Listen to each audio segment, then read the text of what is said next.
Hello guys, അപ്പോൾ climate change ആയപ്പോൾ ജലദോഷവും കാര്യങ്ങളൊക്കെ വന്നു തുടങ്ങിയല്ലേ. അപ്പോൾ ഞാൻ ഈ വീഡിയോ എടുക്കുന്നതിൻ്റെ ഇടയ്ക്ക് തറയിൽ ഇങ്ങനെ നോക്കിയില്ല കേട്ടോ. അപ്പോൾ എന്തിലോ കയറി ചവിട്ടിയിട്ടുണ്ടായിരുന്നു. ചേച്ചിയുടെ മോൻ പറയാം എന്തിലോ ചവിട്ടി എന്നുള്ളത്. റോഡിലെത്തിയതിന് ശേഷമാണ് ഞാൻ ലിപ്സ്റ്റിക്ക് ഇടാത്ത കാര്യം ഞാൻ ഓർമ്മ വന്നത്. ഞാൻ ഓട്ടോയിൽ കയറിയിട്ട് അതായിരുന്നു ഒരു വിഷമയോ, ലിപ്സ്റ്റിക്ക് ഇട്ടിട്ട് ഇടാത്തത് കൊണ്ട് ഫേസ് എന്തോ പോലെയായിരുന്നു. പിന്നെ ഇവന് ഈ ഹോസ്പിറ്റലിൽ പോകുന്ന തീരെ താല്പര്യമില്ല കേട്ടോ. പിന്നെ ഞാൻ എന്തൊക്കെയോ പറഞ്ഞ് നിർബന്ധിച്ച് കൊണ്ടുപോവാണേ.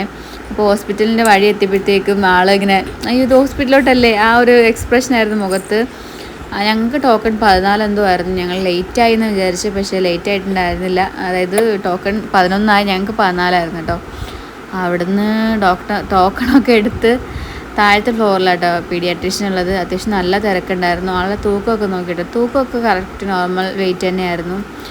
പിന്നെ ആൾ വീട്ടിലിരിക്കുന്ന സമയം അത്യാവശ്യം നല്ല ഫുഡൊക്കെ കഴിക്കുന്നൊരു സ്വഭാവമാട്ടോ. അപ്പം അവിടെ എത്തിക്കഴിഞ്ഞപ്പോൾ വിശപ്പ് തുടങ്ങിയിട്ടുണ്ട്. അപ്പോൾ എന്നോട് പറയാം വിശക്കുന്നുണ്ട് എന്ന്. അങ്ങനെ ഞങ്ങൾ എന്തായാലും പുറത്തിറങ്ങി ഒരു എനിക്ക് തണുത്ത ലൈമും തണുക്കാത്ത ലൈം, അതായത് തണുപ്പില്ലാത്ത ലൈം വരെ കുടിച്ചിരുന്നിട്ട് പിന്നെ ഡോക്ടറെ കാണിച്ച് നേരെ വീട്ടിലേക്ക് വന്നു.